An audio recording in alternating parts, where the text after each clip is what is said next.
Hey, this is usually the holiday podcast. Today it's just me sharing some thoughts for a couple minutes, although it is still Friday afternoon, sitting at my table over some challah. It's been a hard week, a really hard week.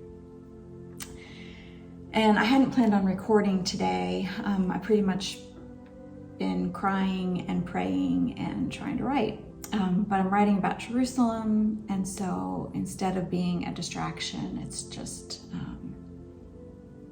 me staring at a blank screen. But people have asked how I'm feeling, and I really appreciate that. To be honest, my heart is torn up. There are moments when my heart feels like wax, like it is melting like wax in my chest, like King David writes about. The cries of Rachel for her children just flood my head. It's my people. At the same time, I groan for my friends, our friends in Palestine, people I love, who I've worked shoulder to shoulder with, prayed with, broken bread and laughed and slept all under a checkpoint all together. So I'm also so worried about them, because Hamas is not the Palestinian people. So I've just been a mess. I haven't been quite sure what to do with myself, honestly. I definitely wasn't going to make challah today, but a woman that I follow on Instagram, Micah Silva, she posted a video yesterday that really resonated with me. She shared things that I could really relate to growing up as a Jewish person in America. And she encouraged us to not stop doing the things that are important, the things that make us who we are.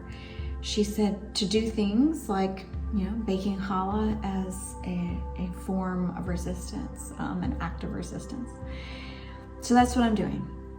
I've made 8 braids of challah, 4 regular, 4 pumpkin, and I'm gonna light my Shabbat candles tonight and worship and rest in the God of light, and ask him to bring his light against the darkness, to bring his mercy and safety to all the innocents, and to bring justice and peace in ways that only he can.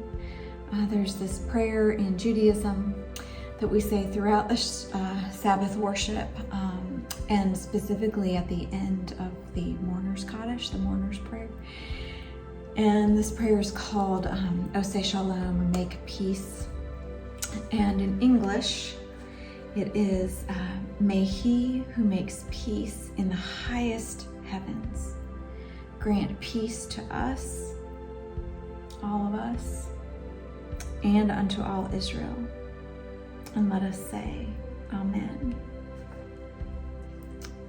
It reminds me of a line in the Lord's Prayer when Jesus said to pray that God's will would be done on earth as it is in heaven. And so here we're praying that the peace of heaven would come down here.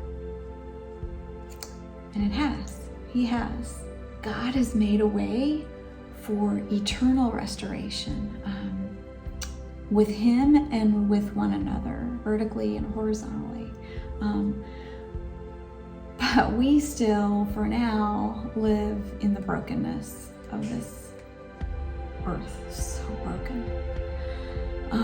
Kind of in what some people call the now and the not yet. So all I know to do right now is to pray and to light my candles and bake my bread and to pray some more.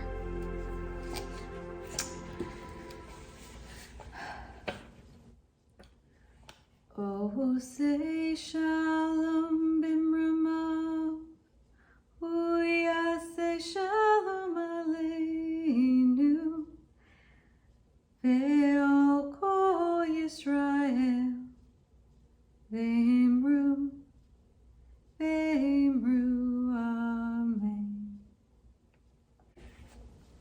peace and light.